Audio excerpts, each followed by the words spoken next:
예, 오늘은 갈라디아서 1장 1절에서 6절에서 12절 말씀을 통해서 누구를 기쁘게 하는 복음인가, 누구를 기쁘게 하는 복음인가라는 제목으로 같이 말씀을 살펴보고자 합니다. 갈라디아의 지역 교회들을 위해 보내는 편지다라고 이제 말씀을 드렸습니다. 이 당시의 갈라디아의 지역 교회의 특징이 있었습니다. 유대인과 이방인들이 있었고요. 그 유대인들은 이제 율법주의자들이라고 보시면 되겠습니다. 유대교주의자들이기 때문에 그들의 그 기득권, 그 영향과 압력을 받게 됩니다. 거기에 휘둘려서 율법주의로 이제 가고자 하는 그런 분위기가 있었습니다. 특별히 이제 할례에 대한 것들, 너희도 할례를 받아야 된다. 분명히 사도행전 15장에서 이 부분들에서 결론이 끝났음에도 불구하고 이러한 일들이 일어나고 있어서 바른 복음에서 떠나는 갈라디아 교회에 대한 안타까움, 이런 섭섭함, 이 분노, 이런 부분들이 이제 갈라디아서에 있다라고 보시면 되겠습니다. 그래서 이제 갈라디아서 1장 1절을 보시면 사도 바울이 이제 전한 편지에서 이것은 하나님의 말씀이고 하나님으로부터 내가 받은 그 권위로 이야기한다라는 그 말을 하기 위해서 사도직에 대해서 이야기를 하죠. 그래서 갈라디아서 1장 1절에 보시면 사람들에게서 나지 아니하고 또 사람으로 말미암지도 아니하며 오직 예수 그리스도와 죽은 자들로부터 그분을 살리신 하나님 아버지로 말미암아 사도가 된 바울이다라고 자신을 이렇게 설명합니다. 사도의 정당성, 이 자격이 하나님으로부터 왔다. 누구로부터 배워서 위임받은 그러한 것들이 아님을 말씀하고 있습니다. 하나님 아버지와 그리스도로부터 오는 은혜와 평강이 있다. 이 내용도 이제 그 다음에 나오게 되죠. 그러면서 이런 것들이 결국 우리에게 주신 그 은혜, 값없이 주신 이 모든 것들, 구원도 은혜요. 지금 우리가 살고 있는 것도 은혜로 살고 있는 이 부분들에 대해서 어디서부터 왔느냐, 이것에 대해서 갈라디아서 1장 4절이 말씀합니다.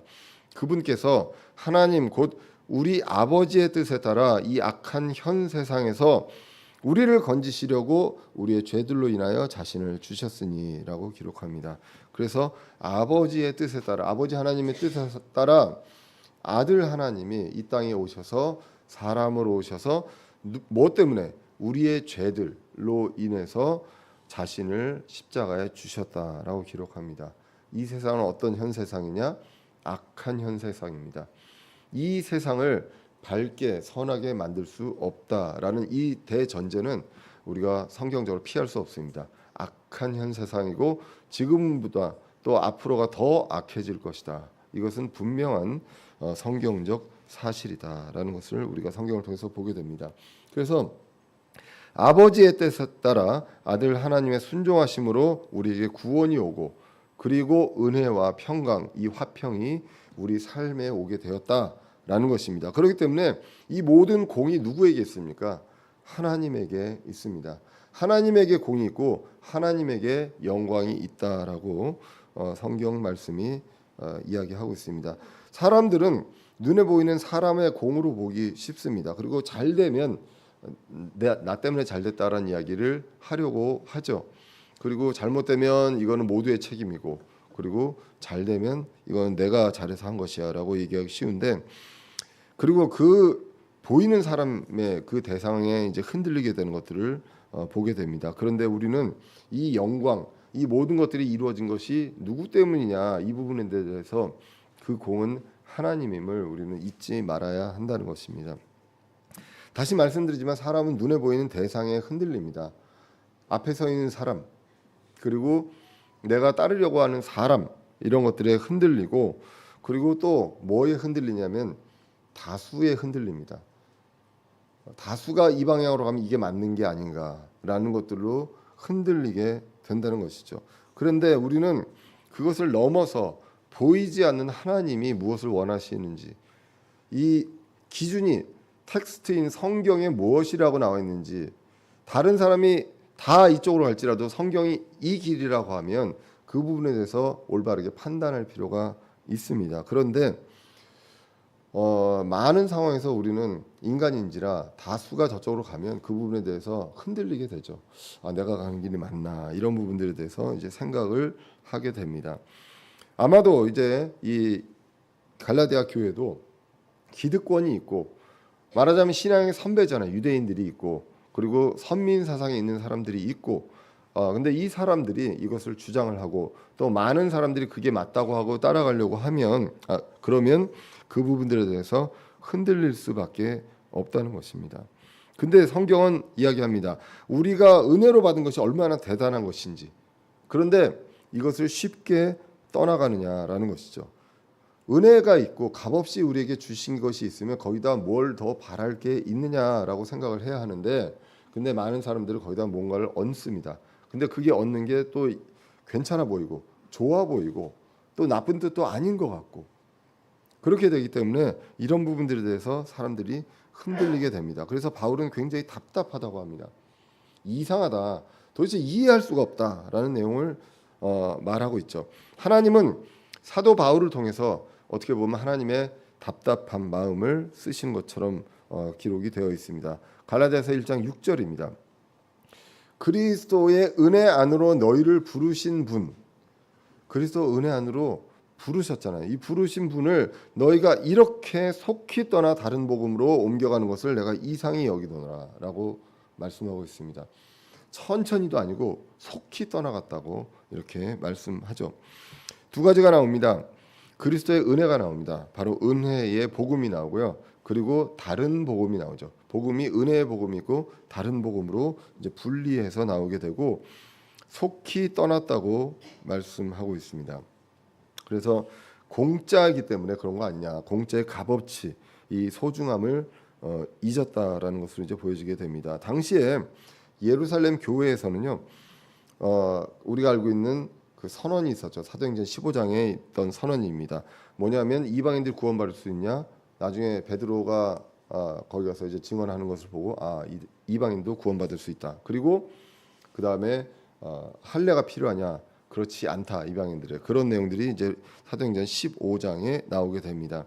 그래서 갈라디아 교회도 이 부분들을 알고 있습니다. 사도행전 15장 11절에 보시면 오직 우리는 그들과 마찬가지로 주 예수 그리스도의 은혜로 구원을 받을 줄 믿노라 하니라. 그래서 은혜로 구원받는다.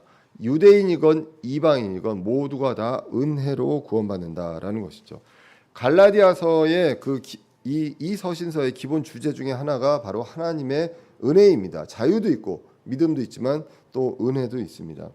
은혜의 정의를 어떻게 내리겠습니까? 받을 자격이 없는 죄인들에게 베푸시는 하나님의 호의다라고 보시면 되겠습니다. 받을 자격이 없는, 호의를 받을 자격이 없는 죄인들에게 하나님께서 값없이 주신 것입니다.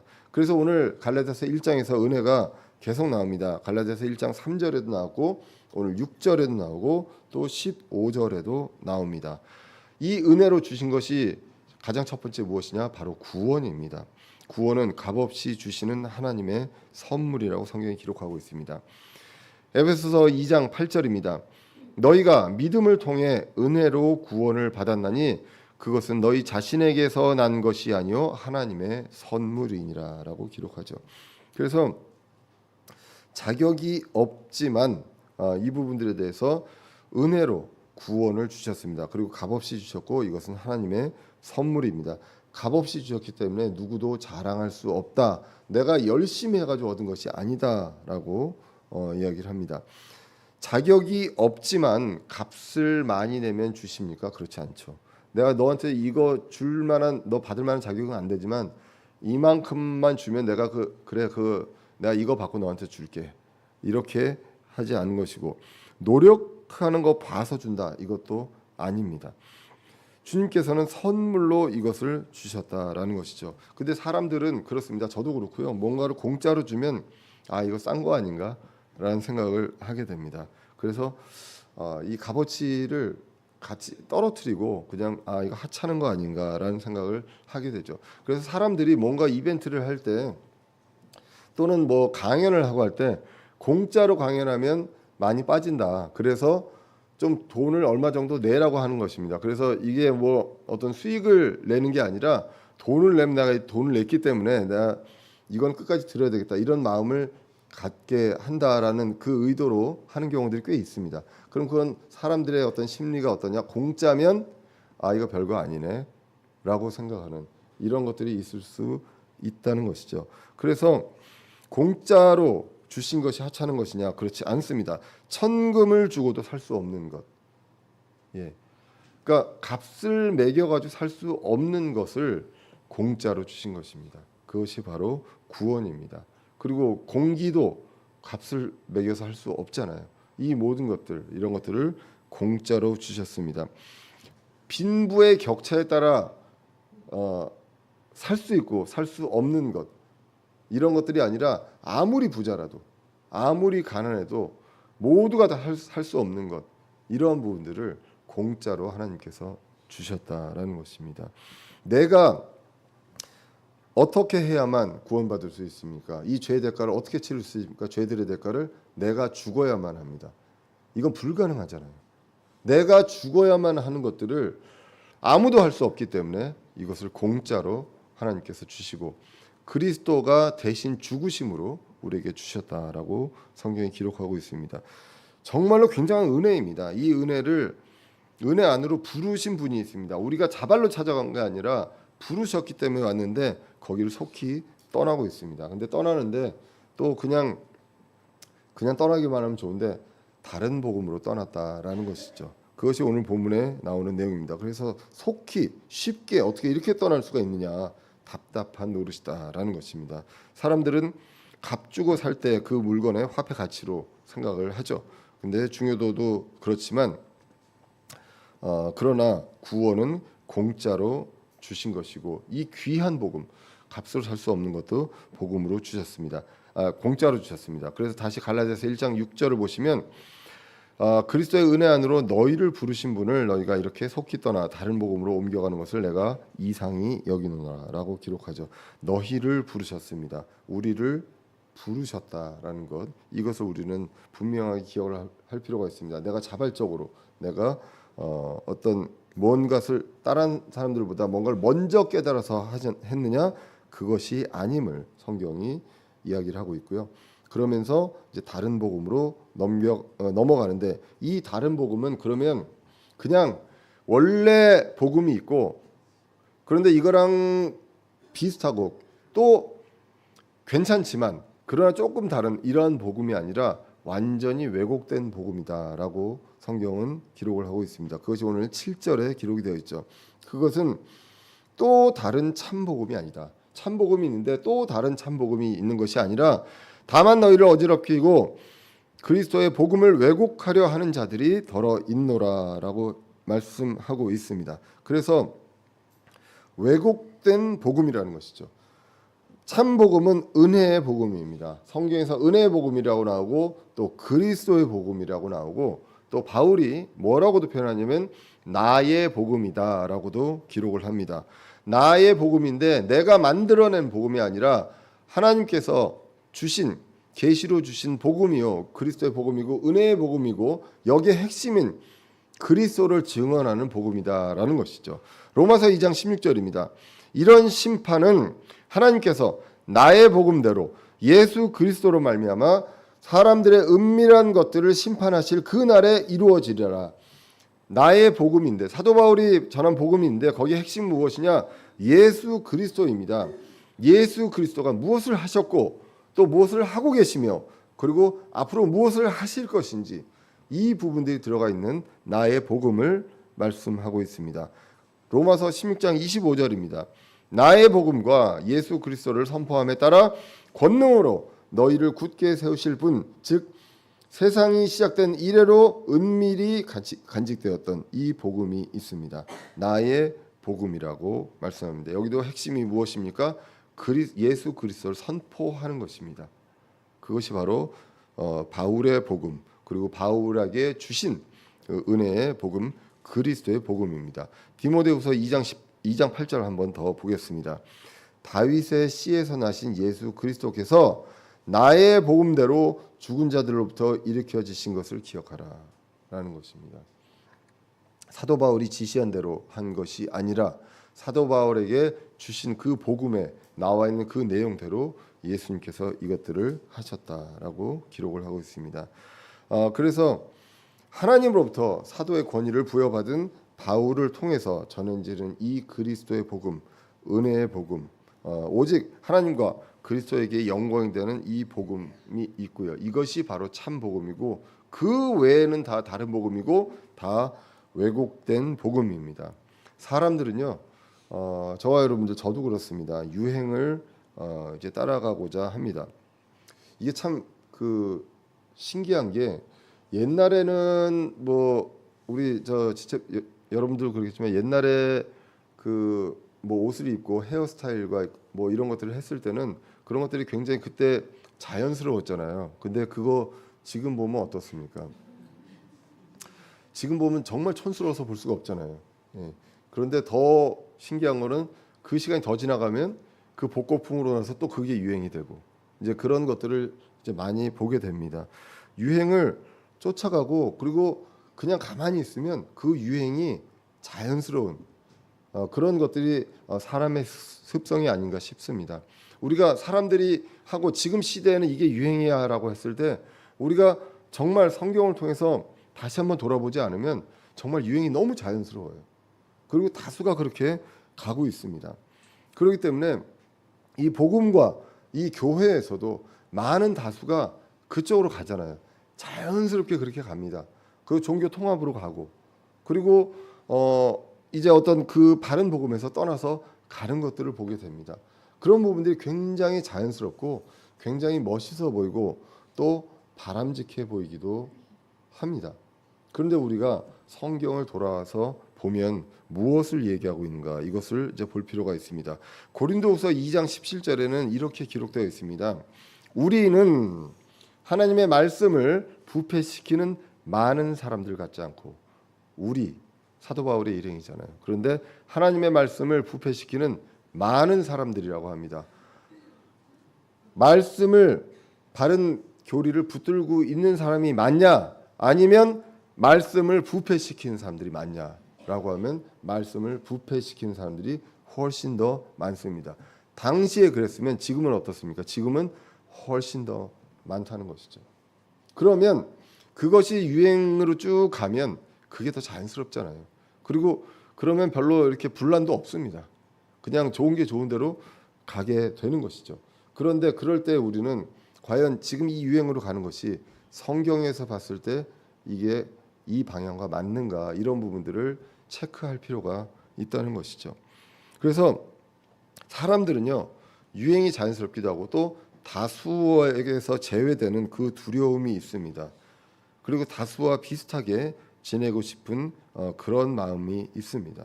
그게 이제 보통 사람들이 갖게 되는 그런 마음이죠. 제가 한번 예전에 그 수업 시간에 잘못 얘기했다가 한번 학생들한테 사과한 적이 있었는데 어떤 게 있었냐면 이제 스펙트럼이라는 걸 얘기합니다. 우리 이게 공돌이에서 나오는 건데 스펙트럼이라는 게 있거든요. 보통 근데 스펙트럼 아시죠? 스펙트럼 넓다, 좁다 이런 얘기 하잖아요. 근데 사실은 이제 빛이 분광을 해서 쭉 나오면 이제 이 주파수별로 이제 쫙 갈라진 이거를 이제 스펙트럼이라고 합니다. 근데 스펙트럼이 좁다는 거는 유행에 민감한 거죠. 유행을 다 따라가는 거죠. 그리고 스펙트럼이 넓다는 거는 유행에 신경 쓰지 않고 다양하게 사는 겁니다. 보통 근데 우리가 이제 중고등학교 때 유행에 민감하잖아요. 그래서 보면 제가 그 얘기를 했거든요. 수업 시간에 이제 스펙트럼 예를 들면서 이제 뭐 아시다시피 그 수업 1시간 지나면 학생들이 이제 눈이 무거워지니까 그럴 때 뭘 해야 되냐면 이제 농담을 해야 합니다. 그래서 웃으면 한번 깨거든요. 그래서 버스 정류장에 이렇게 갈 때 보면 모든 여학생들이 같은 옷을 입고 있다. 이 먼저 그 파커 같은 거 이제 외투 같은 것도 같은 색깔의 같은 디자인을 입고 있고 헤어스타일도 거의 비슷해서 뭐 나중에 그 예전에 이제 저희 딸내미 뒤로 갈 때 뒷모습을 보고 제 딸내미인가 아닌가 웬만한 여학생들이 다 비슷해가지고 이제 그랬던 적이 있다. 근데 그거를 몇 년 후에는 엄마들이 다 입고 있다 그 옷을. 예. 그 얘기를 제가 누구한테 듣고 막 웃고 그걸 수업 시간에 얘기했다가 나중에 여성의 어떤 그 사치성을 그렇게 해서 항의가 들어와서 제가 공개 사과했습니다 그때. 예. 근데 재미있게 이제 어떤 스펙트럼의 어떤 과학적인 특성을 이야기하려고 하다가 이제 그렇게 됐는데 그만큼 이제 유행이나 이런 부분들에 그러니까 남들에 비해서 튀지 않았으면 하는 그런 것들이 이제 많이 있죠. 사람들이. 우리가 신앙에서도 그런 것들이 있지 않은가 생각을 해볼 필요가 있습니다. 다수에게서 제외되는 그런 두려움, 이런 부분들에 대해서 성경은요 강력하게 경고합니다. 1장 8절입니다. 그러나 우리나 혹은 하늘로부터 온 천사라도 우리가 너희에게 선포한 복음 외에 어떤 다른 복음을 너희에게 선포하면 그는 저주를 받을지어다라고 기록을 하죠. 지금 이 복음, 바울 나 자신이 전한 이 복음만 참 복음이고 여기에서 이것과 달리 왜곡된 복음이 있다면 이건 다 다른 복음이고 왜곡된 복음이고 이걸 전하는 사람들은 다 저주를 받을 것이다. 심지어는 천사가 이야기를 하더라도 저주를 받을 것이다라고 말할 만큼 강력하게 이야기를 합니다. 천사도 이런 짓 하면 저주를 받을 수 있다. 천사도 타락할 수 있잖아요. 그래서 이런 부분들을 이야기합니다. 마귀도 예수님을 시험했습니다. 성경을 가지고 시험을 했습니다. 그리고 이제 이브도 유혹을 받았습니다. 이런 부분들에 있어서 성경을 조금만 왜곡하면 우리가 그런 부분들로 있어서 우리가 다른 복음으로 갈 수가 있습니다.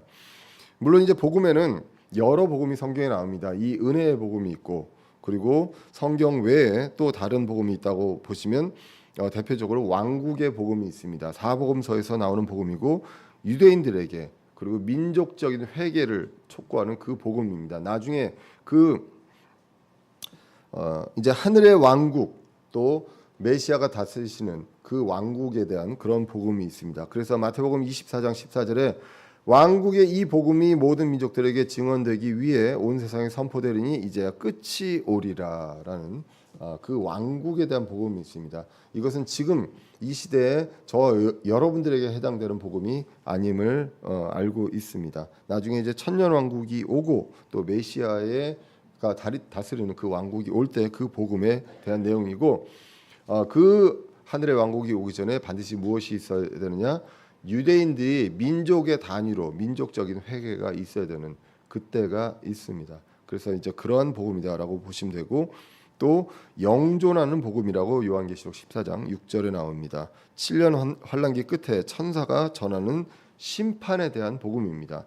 요한계시록 14장 6절에 보시면 또 내가 보니 다른 천사가 하늘 가운데로 날아가는데 그가 땅에서 거하는 자들과 모든 민족과 족속과 언어와 백성에게 선포할 영존하는 복음을 가졌더라라고 이제 기록을 하죠. 그래서 세대에 따라서 다른 복음이 있습니다. 지금 시대에는 은혜의 복음, 그리스도의 복음, 사도 바울이 전한 복음이 있다면 또 다른 세대 왕국의 복음과 영존하는 복음이 있습니다.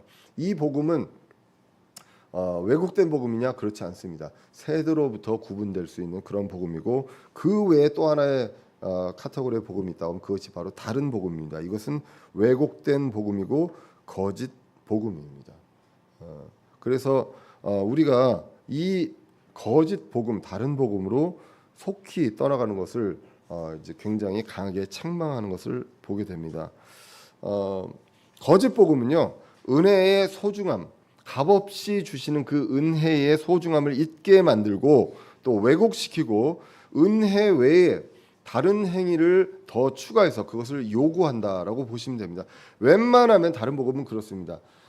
값없이 은혜로 주시고 이것을 하나님께서 영원히 안전 보장하시고 이룰 수 없다. 이 부분들을 건드리는 것, 거기에 이제 행위가 들어가는 것이죠. 내가 어떻게 이것을 받고 여기에서 어떤 것들을 더 해야 하지 않느냐라는 내용들로 이야기를 하는 것이죠. 우리는 한번 생각을 해볼 필요가 있습니다. 우리가 공짜로 값없이 주신 것인데 이 은혜라는 것이 값없다는 것과 이 공짜라는 값이 없다는 것과 값어치가 없다는 것, 이거는 다릅니다. 은혜는요 값이 없죠. 그렇지만 값어치는 무한대입니다. 근데 사람들은 값이 없으면 값어치가 없는 것으로 생각할 수 있다는 것이죠. 그래서 우리는 이 부분들에서 값어치가 무한된 것을 값없이 주셨다. 이 부분들을 우리가 붙들고 가야 합니다. 하나님은 바울을 통해서 강력하게 계속해서 경고하고 저주합니다. 9절로 이어집니다. 우리가 전에 말한 것 같이 내가 지금 다시 말하노니 만일 어떤 사람이 너희가 받아들인 것 외에 어떤 다른 복음을 너희에게 선포하면 그는 저주를 받을지어다. 그러니까 이게 한 번 얘기한 게 아니라는 것이죠. 뭐 한 번 얘기해서 들으면 그건 사람이 아니죠. 보통 한 번 얘기한 거 가지고 안 되잖아요. 그런데 이것들에서 얘기하면서 어떤 사람이 너희가 받아들인 것 외에 다른 복음을 선포하면 저주를 받을지어다라고 기록을 합니다. 이스라엘의 역사에서부터 사람들의 다수는 진리에서 떠납니다. 다수결을 했을 때 항상 실패하는 것을 이제 보게 되죠. 바른 복음에서도 속히 떠납니다. 결국 남는 것은 소수만 남게 된다는 그 진리입니다. 다수로 가고 있다라고 하면 우리는 한번 의심을 해봐야 한다는 것이죠. 성경의 원리, 이 사람의 원리, 그리고 이 악한 현 세상의 원리에서는 바르게 가는 일은 항상 소수다라는 것을 우리가 잊지 말아야 하는 것입니다. 그런데 이 소수가 사람을 두렵게 만듭니다. 그리고 사람들을 보면 이게 두렵다는 것이죠. 그래서 우리는 누구를 봐야 하느냐? 하나님을 봐야 하고 하나님의 영광을 봐야 한다는 것입니다. 사람을 보면 실족하게 되고 또 떠나가게 된다는 것입니다. 성경의 무서운 경고입니다. 믿음에 의한 은혜의 구원과 다른 구원을 가르치는 자들은 저주를 받을 것이다. 많은 주석서에서 이 저주는 요한계시록 20장 14절 15절에 나오는 불호수, 영원히 그냥 불호수에 넘겨버리는 그러한 것들을 이야기한다고 합니다. 그래서 믿음에 무언가를 더한 것, 믿음에다 행위를 더한다든가 아니면 구원을 받고 이것을 이룰 수 있다는 이러한 부분들은 엄연한 다른 복음입니다. 그 복음이 지금 많은 목사님들과 많은 교단이 이게 대세다라고 했을 때, 그럼 이 대세니까 우리 따라가야 하는가라고 했을 때 우리는 분명하게 성경에서 절대 그 반박 불가한 성경의 구절을 붙들고 우리는 가는 것입니다. 그래서 바른 복음은 이와는 반대로 믿음을 통해서 은혜로 구원받습니다. 이건 값없이 주시는 것이고 영원한 것입니다. 그래서 안전 보장이 있습니다.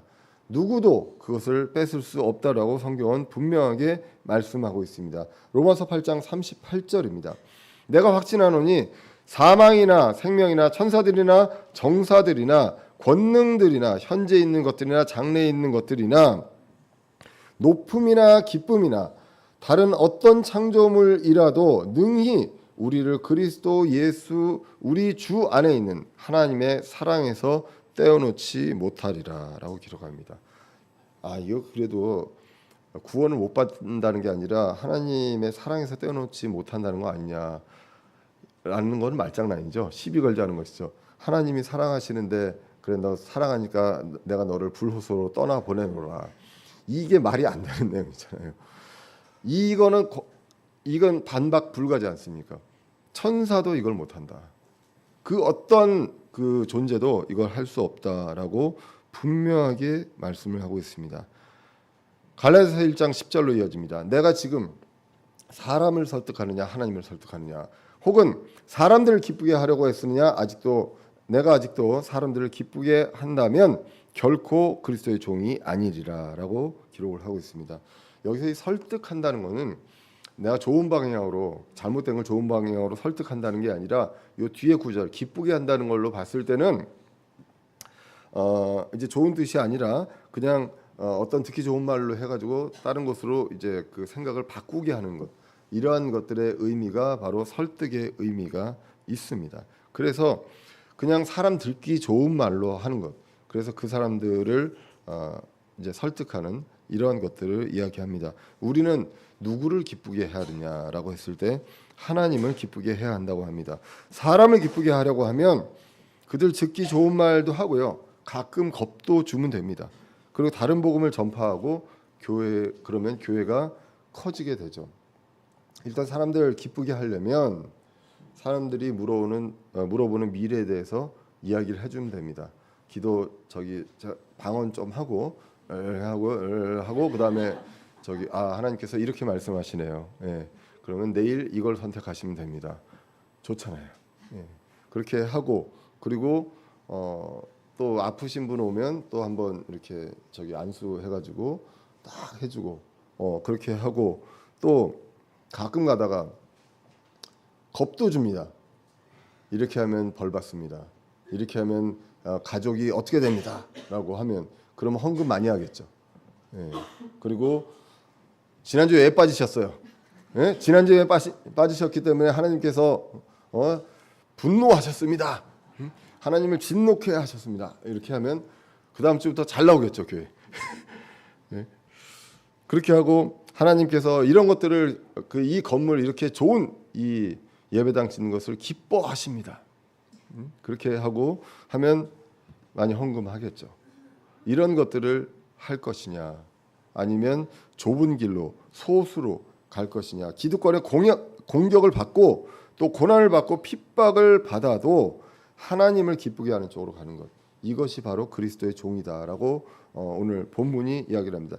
사람을 기쁘게 하려면 결코 그리스도의 종이 아니다. 근데 둘 다 기쁘게 할 수가 없다라는 것입니다. 우리에게 복음이 어떻습니까? 정말 기쁜 소식입니다. 그러면서 또 부담도 갖게 되죠. 율법주의, 율법이 나쁜 짓 하라고 합니까? 그렇지 않잖아요. 그런데 이 율법이 의무가 되는 것이 아니라 우리에게 있어서 크리스천으로서 도리입니다. 내가 구원받았으면 이 정도 도리는 해야 하지 않느냐. 그리고 내가 구원받은 사람으로서 성장해 가려면 내가 이러한 삶을 살아가야 하지 않느냐인 것이지, 이러한 삶을 살지 않으면 벌 받고 뭐 갑자기 사업이 망하고 건강이 어떻게 되고 이러한 것들로 겁을 주거나 생각을 해서는 안 된다라는 것을 우리가 이제 성경을 통해서 이제 보게 됩니다. 양쪽을 다 기쁘게 할 수가 없다라는 것. 야고보서 4장 4절을 보시면 이렇게 나옵니다. 너희 간음하는 남자들과 간음하는 여자들아, 세상과 친구가 되는 것이 하나님과 원수가 되는 것인 줄 너희가 알지 못하느냐. 육체적인 간음만 간음이 아니라 세상과 친구가 되는 것, 이것을 간음이라고 표현합니다. 이것은 하나님과 원수가 되는 것입니다.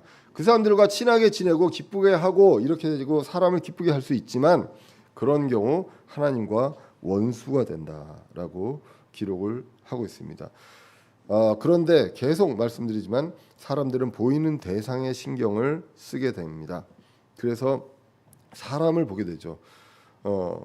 어떤 경우에는 이제 독립침례교회, 뭐 킹제임스 성경 이 내용 얘기하기 부담스럽잖아요. 사람들이 물어보면 이제 부담스럽습니다. 저도 사실 이제 부담이 되는 게 어떤 게 있냐면, 뭐 제가 이제 교회 다니는 건 다 알죠. 직장에서나 기도를 하니까. 그러면 교회 어디 다니세요라고 물어봅니다. 그러면 뭐 침례교회 갑니다라고 하면 어느 침례교회 다니세요? 그러니까 집이 동탄인 걸 아니까. 그러면 어느 침례교회 다니세요? 하면 대전입니다. 깜짝 놀라요. 아니 뭘 대전에 그러면 거짓말을 할 수는 없잖아요. 그러면 제가 사실 뭐 이러이러해서 이렇게 합니다라고 이제 이야기를 하게 되죠. 그러면서 느낍니다. 내가 이 얘기를 하는데 왜 부담이 될까? 왜 이게 자랑스럽지 못하고 부담이 될까? 이 생각을 하게 됩니다. 왜냐하면 다수는 이걸 이상하게 생각을 합니다. 심지어는 기성 교회에서도 이거 이상하게 생각하잖아요. 이게 왜 이상한 일입니까? 그런데 그렇게 얘기할 수밖에 없고, 제가 이 정도니 여러분들 그럴 거 아니에요. 어디 가서 교회 대전 그리고 독립침례교회 침례교회 어디 어느 교단이세요? 독립입니다. 그래요. 막 이렇게 하고 하다 보면 얘기가 이제 길어지면 이제 쭈삣쭈삣할 수밖에 없는 그러한 세상이라는 것이죠. 그런데 그러한 세상에서 이것을 붙들 것이냐, 아니면 사람들을 기쁘게 하기 위해서 그쪽으로 갈 것이냐, 이 부분들에 대해서 우리는 결단을 내려야 한다는 것이죠. 갈라디아 교회가 어리석어서 이렇게 갔겠냐라는 것입니다. 갈라디아 그 시대는 어떻습니까? 신약 성경도 없잖아요. 그냥 바울이 전한 그 복음이 답니다. 그 다음에 구약 성경에 나와 있고, 이 구약 성경의 그 역사의 산 증인인 유대인이 있어요. 근데 유대인이 이걸 하라고 얘기를 합니다. 그런데 이 부분들에 대해서 아주 통뼈가 아닌 이상 어떻게 이걸 가지고 확신을 가지고 이야기를 하냐라는 것이죠. 근데 그것에 대해서 하나님은 바울을 통해서 책망하는 것입니다. 우리가 기억해야 될 것이 있습니다. 고린도서 4장 18절입니다. 우리는 보이는 것들을 바라보지 아니하고 보이지 아니한 것들을 바라보라니 보이는 것들은 잠깐 있을 뿐이나 보이지 아니한 것들은 영원하니라라고 분명히 성경이 말씀하고 있습니다. 그래서 타협할 수 있는 게 있고 없는 게 있습니다. 참 복음, 그리스도의 은혜의 복음, 이것은 다른 복음과 타협이 불가합니다. 핍박을 감수하더라도 타협할 수 없는 부분들입니다. 그래서 갈라디아서 6장 12절에 이렇게 말씀합니다. 육신으로 잘 보이고자 하는 자들이 너희로 하여금 억지로 할례를 받게 함은 단지 그리스도의 십자가로 인한 핍박을 받지 아니하려 함이라라고 기록합니다. 핍박을 받지 않게 하기 위해서 억지로 할례를 받. 이거 괜찮아. 그냥 마음이 아닌 게 중요하잖아. 그러니까 이거 그냥 해. 이러면 핍박 안 받아. 라고 이야기하면서 이것들을 이제 육신으로 잘 보이고자 하는 자들이 그렇게 유도한다는 것이죠. 그런데 우리가 그것에 대해서 양보 못할 것이 있죠. 그것이 바로 우리가 늘 강조하지만 은혜로 믿음을 통한 구원. 그 다음에 구원은 이룰 수 없다. 그리고 환난 전에 우리는 주님을 만나게 된다. 공중에서 이 부분, 이 세계는 절대 우리가 그 다른 사람들과 다른 것들과 타협할 수 없는 것입니다. 말씀은요, 보면 볼수록 검의 그 날이 날카롭습니다. 무엇이든지 그냥 스치면 잘라질 정도로 날카롭고, 그리고 양쪽에 날이 있습니다. 히브리서 4장 12절입니다. 하나님의 말씀은 살아있고 권능이 있으며 양날 달린 어떤 검보다 예리하여 혼과 영과 및 관절과 골수를 찔러 둘로 나누기까지 하고 또 마음의 생각과 의도를 분별하신다라고 기록을 하고 있습니다. 그렇기 때문에 사람을 보지 않고 하나님으로부터 위탁받은 그 말씀대로 전하고 이 말씀의 근거에서 자르고 날카롭게 분리하는 것입니다. 그래서 데살로니가전서 2장 4절에 다만 우리는 하나님의 허락을 받아 복음을 위탁받은 대로 말하노니, 바울이 이야기하는 것입니다. 나의 복음이라고 얘기하는 복음이 내가 어떤 이론을 정립한 것이 아니라 하나님의 허락을 받아서 위탁받은 대로 복음을 전한다라고 기록을 합니다. 이거는 사람을 기쁘게 하기 위해서 하는 것이 아니다. 오직 우리의 마음을 시험하시는 하나님을 기쁘게 하려 합니다. 우리의 마음을 시험하신다고 합니다.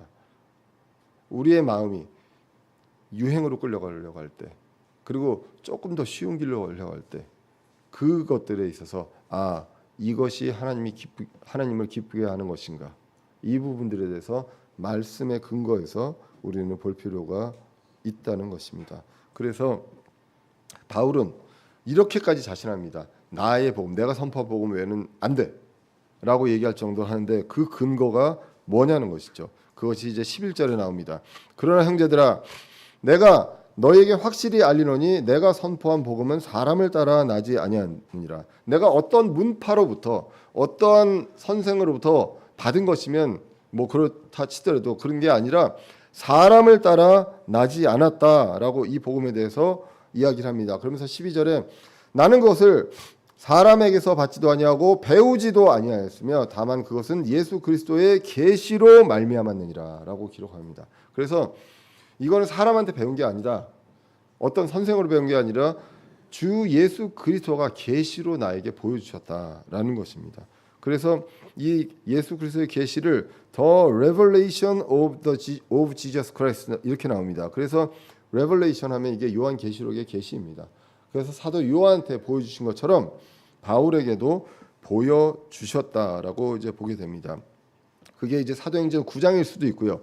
주님이 만나주신 그때일 수도 있고, 또 그 이후에도 사도행전 9장부터 15장까지 여러 수단으로 바울에게 말씀하신 그때도 있습니다. 그리고 또 이제 이 계시에 대해서 얘기하면서 13절 이후부터 나와 있는 이 여러 가지 그 사건들, 그 사도 바울이 얘기하는 그 사연들, 여기에서도 보면 이제 복음을 어떻게 이제 계시 받았는지 알 수가 있습니다. 그런데 이것이 완전히 하늘에서 뚝 떨어진 계시가 아니라 예수님께서 그것을 말씀해 주심으로 인해서 구약 성경에서 잘못 해석했거나 구약 성경에서 다르게 해석했던 이런 부분들에 대해서 확실하게 알게 되는 구약의 그림자를 통해서 이제 예수 그리스도를 알게 되는 이 부분들로 이제 보게 됩니다. 세대적으로도 구분되고 이렇게 된다는 것이죠. 결국 사람으로부터 난 것이 아니라 그리스도의 계시로 있기 때문에 이런 확신으로 분명하게 얘기합니다. 나의 복음 외에 다 안 돼. 다른 복음이야. 이 다른 복음으로 쉽게 떠나는 것, 이거 정말 이상한 일이고 그리고 이해가 안 가는 일이다라고 이야기를 하고 있습니다.